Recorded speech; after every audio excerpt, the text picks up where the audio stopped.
బంగారం ధరలు ఏ రోజుగా రోజు పెరుగుతూ ఉన్నాయి. కేవలం వారం రోజుల్లో తులం ధర దాదాపు 3000 పెరిగింది.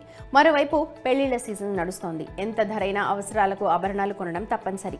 కొనడానికి వెళితే ఒక్కో దుకాణంలో ఒక్కో ధర చెప్తూ ఉంటారు. ఆయా జ్యువెలర్స్ వెబ్సైట్లోనూ ధరల్లో తేడాలుంటాయి.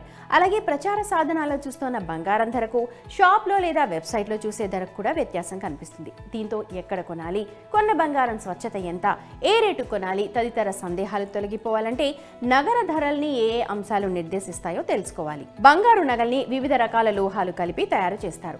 బంగారం స్వచ్ఛతను క్యారెట్తో కొలుస్తారు. పూర్తి స్వచ్ఛతతో అంటే 24 క్యారెట్తో కూడిన బంగారం సున్నితంగా ఉంటుంది.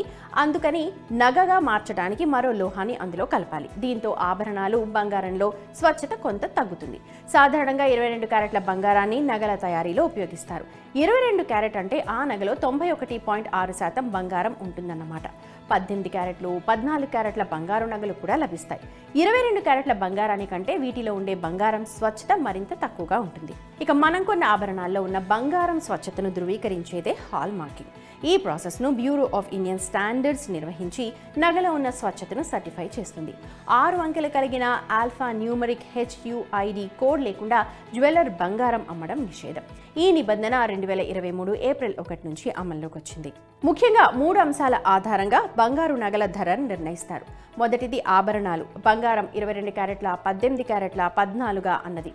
ఆరంభంలో వాడే బంగారంతో కలిపే లోహం అంటే వెండి, రాగి, టైటానియం, ఐరన్, జింక్.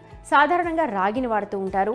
మూడోది ఆయా నగ తయారీకి అయ్యే ఖర్చు. డిజైన్ను బట్టి వ్యయంలో మార్పులుంటాయి. ఎందుకంటే ప్రతి నగకు కటింగ్, పాలిషింగ్ వేర్వేరు విధానాల్ని అవలంబిస్తుంటారు. అంతకంటే ముఖ్యంగా ఆ డిజైన్ యంత్రం ద్వారా రూపొందించారా లేక హస్తకళ నైపుణ్యంతో రూపుదిద్దుకుందా అన్న అంశాల ఆధారంగా కూడా తయారీ ఛార్జెస్ ఉంటాయి.